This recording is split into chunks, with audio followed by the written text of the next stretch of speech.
Hi, my name is Sarah Sandmann, and I would like to present you our poster which is called CooPer plots, the next level of UpSet plots. CooPer plots is an abbreviation. CooPer is short for co-occurrence and persistence plots. And it can be quite useful for you if you are analyzing several data sets in parallel. So of course you could think of using Venn diagrams, but if you have more than 4 or 5 data sets, these don't really become practical anymore. So you would probably choose an UpSet plot instead. And you have here also 2 examples of UpSet plots. And they can look very nice, but when you have data at 2 time points and this data has some relation, for example, patients with initial and persistent symptoms, you would have to generate 2 plots. But instead, it could be interesting to visualize all the information you have in a single plot. And this is where CooPer plots can become quite interesting for you. If you're interested in all the technical details, just have a look at our poster. It's all provided here in the methods part and so on. But actually, I just want to show you how this all works, so how you can really use it.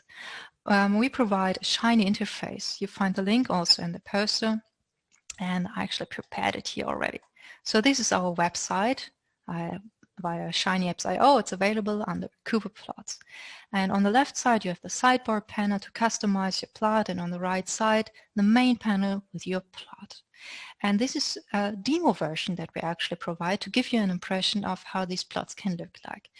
It's based on a study of COVID-19 patients, and there we analyzed their symptoms. We had 2 time points, their initial symptoms and their persistent symptoms. And we wanted to see which symptoms are really persistent and what about the relation between symptoms. So is a combination of some symptoms more prone to be persistent. And in this plot, you can actually find all of this information. So the circle, the knots in the network present the symptoms. You see fatigue and fever and cough and so on. The size of the knots, the circles here, this is correlated to the number of patients having the symptoms at the initial time point. So quite a few people had cough, which is 58 per people, and fatigue with 51. The number in brackets, that gives you the number of patients that have it as persistent symptoms at the second time point. So 13 out of 51, it's quite a high number for fatigue, but just 1 out of 58 for the cough. And in addition to providing this number for the persistent symptoms, we also include a color coding. So because it's a lot for the fatigue, it's a darker color, it's a dark red, while this is, well, it's basically yellow for the cough. And Anosmia is somehow in between, a 6 out of 56. However, if you say you don't like that, you don't like this color coding that we use, you can just turn it off. If you don't want to use color coding for persistent symptoms, click No, restart the analysis, and it's all just turned orange. However, you can also turn it on again, restart it, and it's back colored. For default analysis, we choose the absolute frequency for color coding. However, you can also switch to relative frequency. I'll just show you.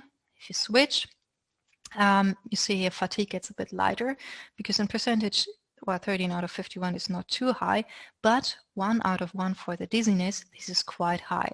However, of course, you have to be careful. If you're just one patient in this group, it can easily become 100%. So for our use case, it was better to go for the absolute frequency.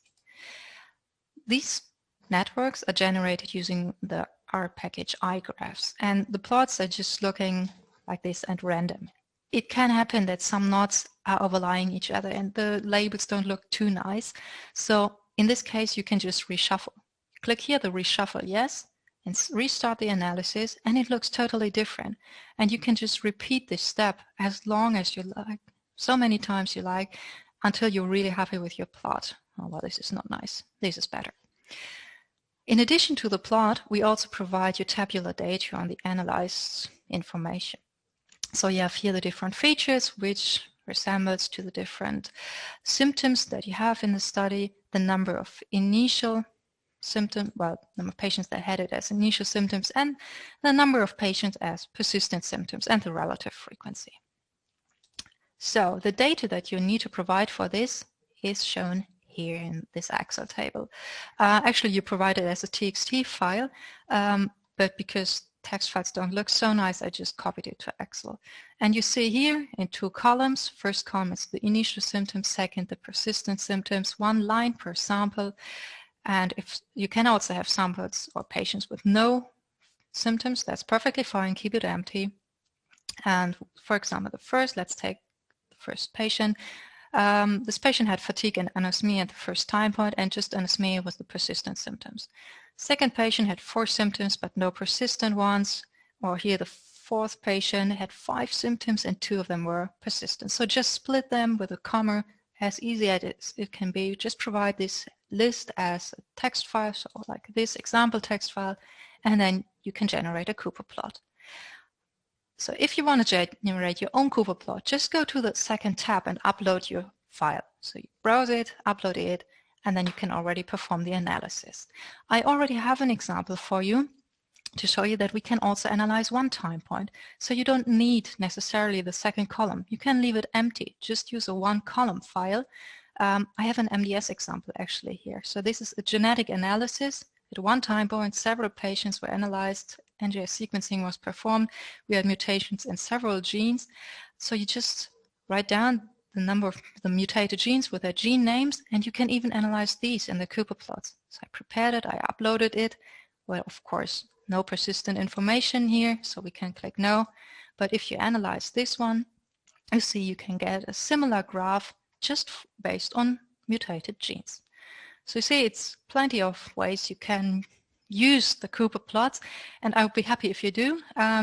If you want further information on us, our institute, check out the further information, or probably also our publication on COVID-19 where we use these plots.